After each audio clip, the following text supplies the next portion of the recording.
දවසක් වේවා. අදත් අපි මෙන්න සිටින්නේ සුන්දරත්වයෙන් අනුවණු තවත් එක්තරා ප්‍රදේශයක. අතීතේ කුලන් යන නමින් හැඳින්වූ පුජ්‍යලෙක් මේ සිටියා. එම නමින් හැඳින්වූ සුන්දර ස්ථානයක තමයි අපි පැමිණ සිටින්නේ. ඉතින් අපි යමු බලන්න.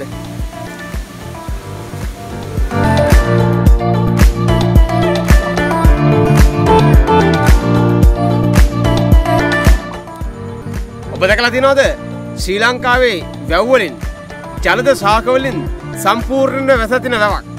ඉතින් අපි ඇවිල්ලා තින්නේ එවැනි වැවකට.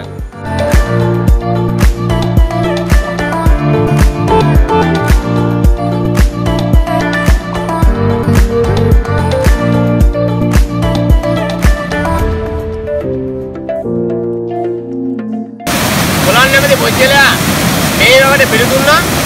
එම නිසා මේ වැව කුලන්කට්ටි වැව යන නාමයෙන් හඳුන්වනවා. කුලන්කට්ටි වැවේ සරෝවරමේ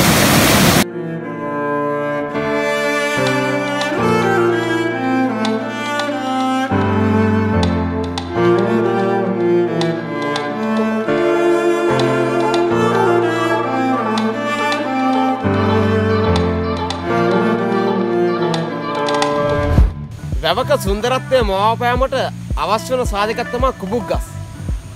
ඉතින් මෙවැනි කුඹුක් ගස් රාශියක් මේ වැවේ තියෙනවා.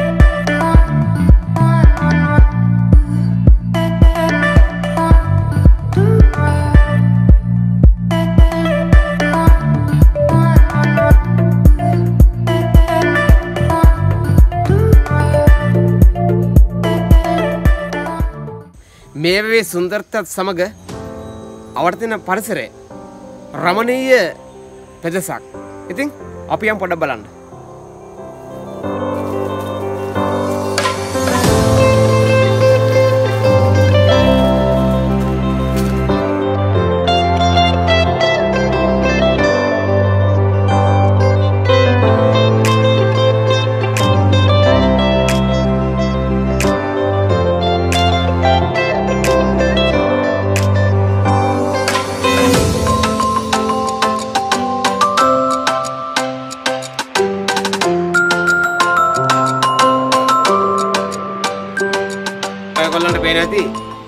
මේ වැව නිර්මාණය කරනකොට මේ වැවත් එක්කම තිබෙන ප්‍රදේශයේ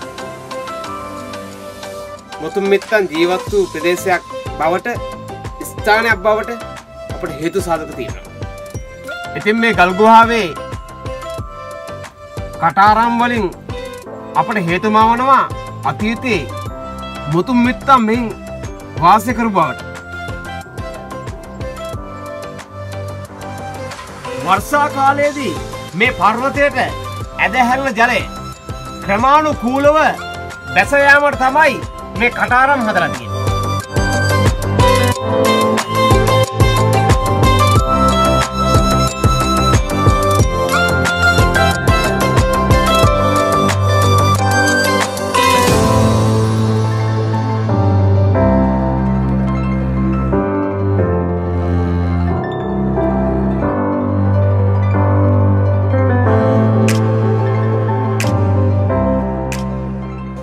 ඉතින් ඔයගොල්ලන්ට පේනවා ඇති මට වම් පැත්තෙන් තියෙන්නේ මෙම වැවින් එන ප්‍රධාන ඇලවිලි මාර්ගය.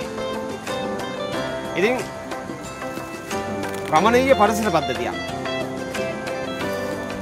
මට දකුණු පැත්තෙන් තිබෙන්නේ මෙම වැවේ ජලයෙන් පෝෂණය වන ගොවි බිම්. සාරවත් වැටුණු කෙත්තක්.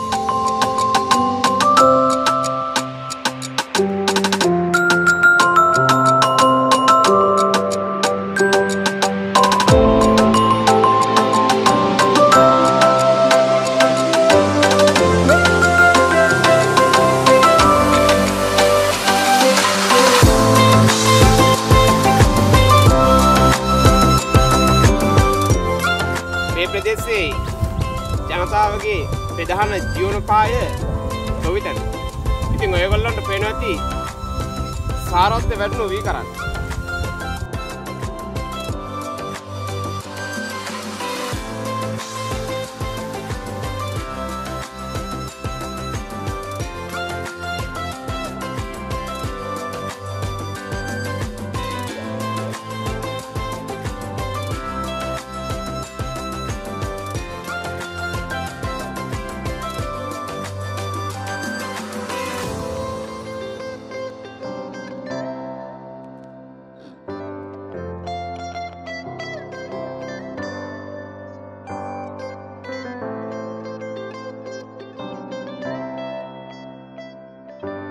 ඉතින් මේ වගේ වීඩියෝ බලන්න පුළුවන් අපේ channel එකට ගිහලා ඔයගොල්ලන්ට.